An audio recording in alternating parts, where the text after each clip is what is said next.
Hi everyone, welcome to Coffee Brew with Vratika. We are at the Mizosier store in Raghuvanshi and I have the pleasure of having Poonamchand with me.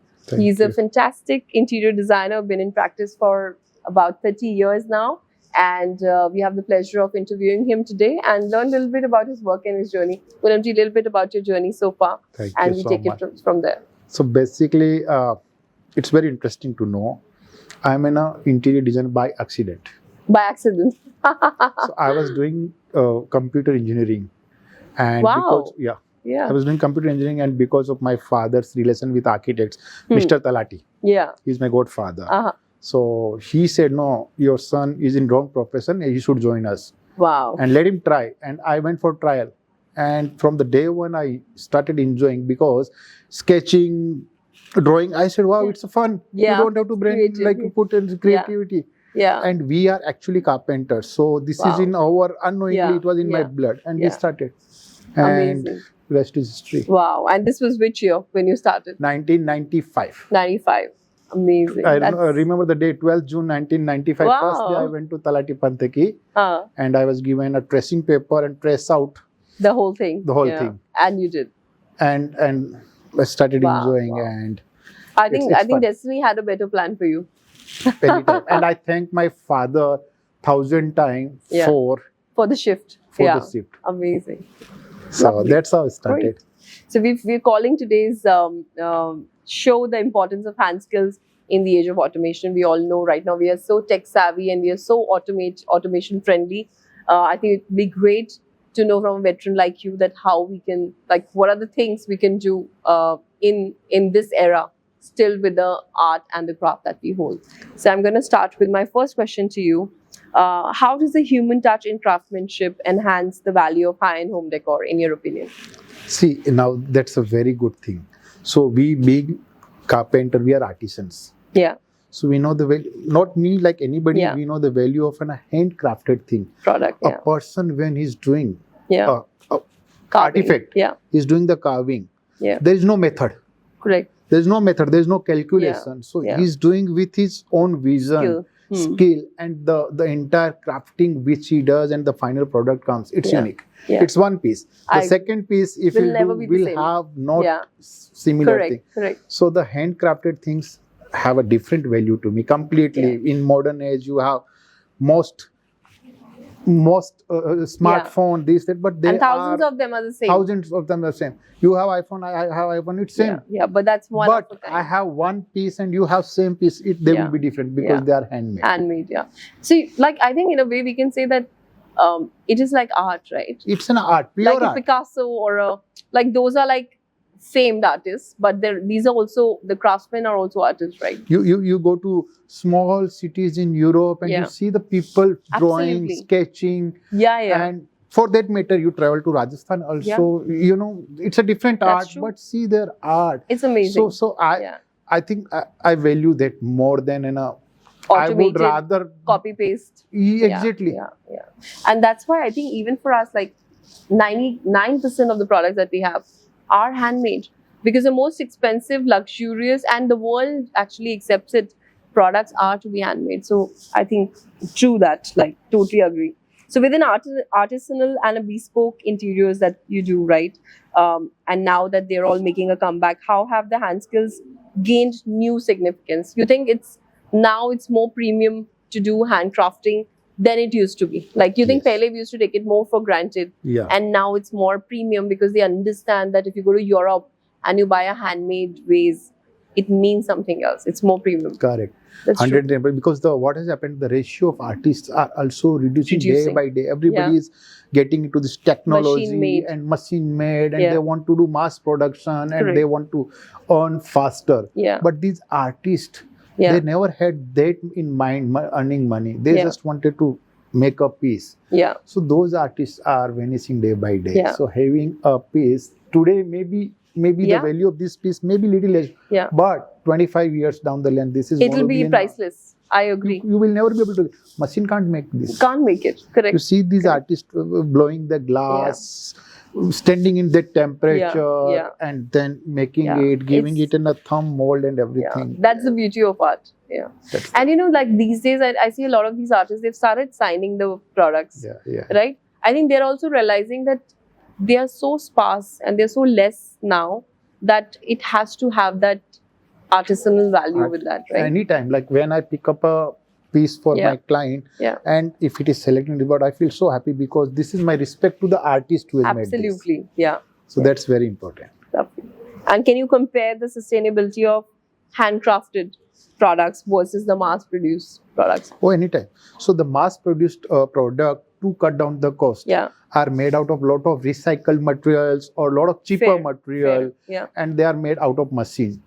So that can never be like, for example, this is a blown glass. To make it original, the thickness, the material, everything is different than machine made. Yeah, it can be a very thin one and a low. Yeah, that's how they cut down the cost, and it is cheaper. So that cannot sustain against. I agree. Yeah, it never can actually. And then what happens when you buy these kind of original handmade? You yourself are more careful to those pieces because that has a different value, and you have respect. Correct. Versus you have a machine made thing. One broke, another will buy more. Big deal. I agree. So that's how these are more. Yeah, that's true. That's sustainable. True. Yeah. And I think surprisingly, normally we never think about it. It's like when we have a dialogue like this, we realize that how valuable handmade products are, right? Exactly. So how would you balance the charm of a handcrafted item with the efficiency of modern production methods?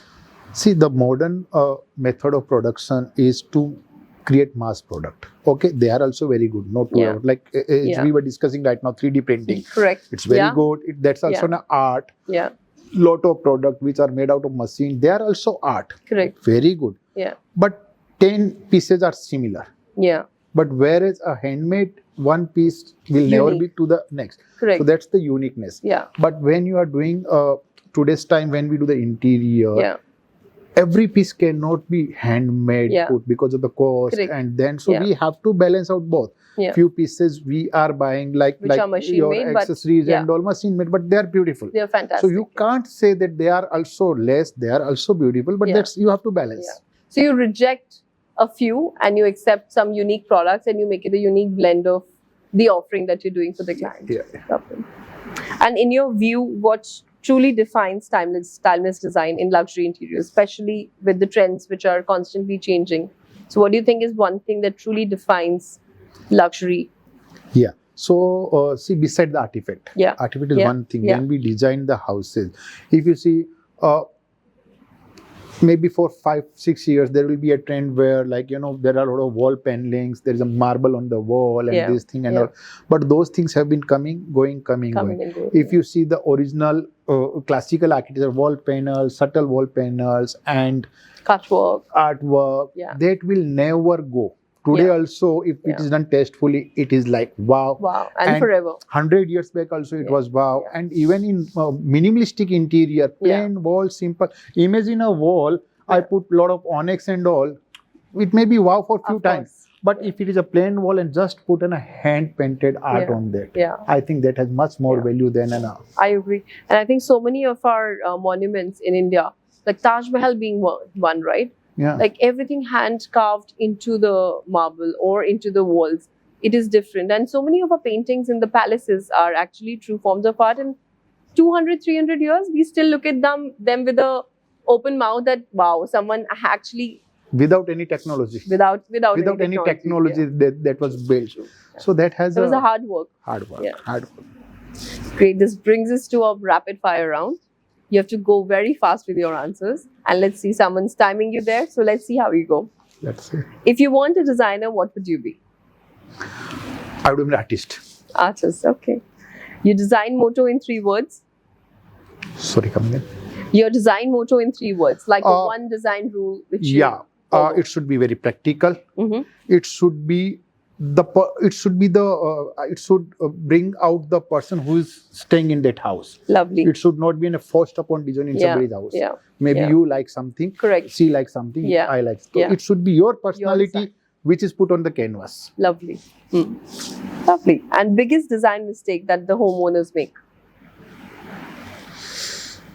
I think interfering the designer. You're paying him and then you're asking him to do what you want. I think that's perfect. We really, that's something one can take a cue from. And what is your dream project location, which you love, where you would love to design a house? somewhere in Himachal Pradesh or those areas. Mountains. Because mountains. I have a real fancy about mountains, because of the contours, you can bring out something, you can do something. It is, flat land make the interior absolutely. But so you like challenge in your project? Yeah, I love challenges. Otherwise, it becomes very boring. I know. I can imagine doing so many of them. You're like, I need something an extra mile. Yeah. And if your design style was a food or a dish, what would it be? I think a risotto. A risotto. Lovely. Because you can do so many things with that, a texture. And lovely. Vanilla. Yeah. Okay. And one piece of furniture that you think every home needs? That's a very difficult one. Other than the usual. Which you personally think is a beautiful piece? Which will add some character. No, furniture. A nice chair. A nice chair because sofa and all are practical. But one chair in a house, you can a lounging statement chair. But you can statement chairs. There you can play with different so it's design and comfort. Okay. Biggest design lesson that you have learned in your life?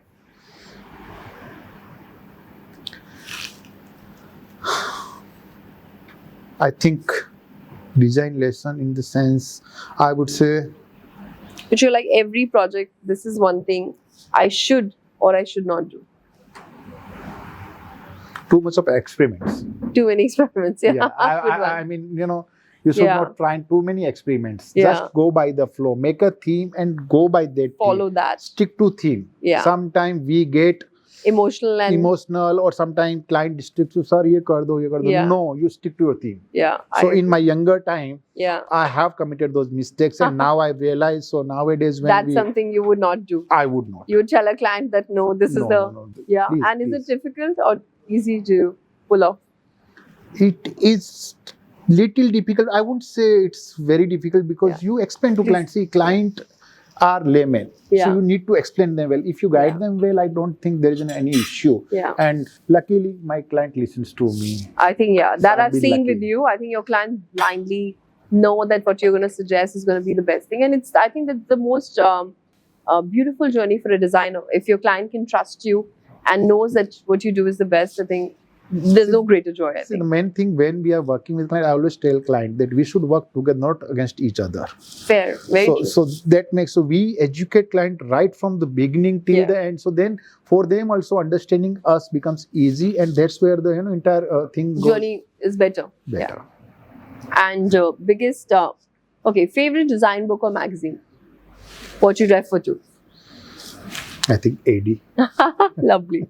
So if I were to show you more Odyssey, I should be in AD. Because that's some you connect to fantastic. And one design prediction for the next 10 years. What do you think is going to be the future of design in the next 10 years? Very minimalistic interiors. Extremely, because what happens today's age, everybody is busy, working hard. I think, and we day by day getting domestic help is becoming difficult. It's true. So when we design, I think very minimal house and then decorate up with very nice hand-picked artifacts. That is going to be a new trend. Lovely. And it should be. It should be, because that's something you can have for a really long time, and at the same time you can move it, right? It's a movable design. Instead of spending on a crazy expensive marble, I would rather put in a very basic subtle marble, but then put a nice piece of furniture on top. Or a furniture, of course. So automatically that will lift up the marble. Lovely. And one of your favorite products from Odyssey? That question is for me, and I'm sure my audience will like it too. So it would be very, very difficult and wrong to say, because each and every product here is really has a story to it. It shows somebody's taste. It has a soul. It is not a piece picked up randomly. So when I look at every piece, I want to know about that piece. And when I get to learn from you how you picked up, it becomes more precious to me. Thank you so much. But I'll tell you the collection again. Sorry, I don't know the name. The Princi porcelain. The African Maasai. It's a Maasai collection. I just love them. If my client allows, I would do an entire one big nice wall with all these pieces. Thank you so much. Lovely. This brings us to the end of the show. Now we have the customary mug signing, which will go on a wall of fame. So please sign the mug with a little message from you for Ms. Ossia. Thank you.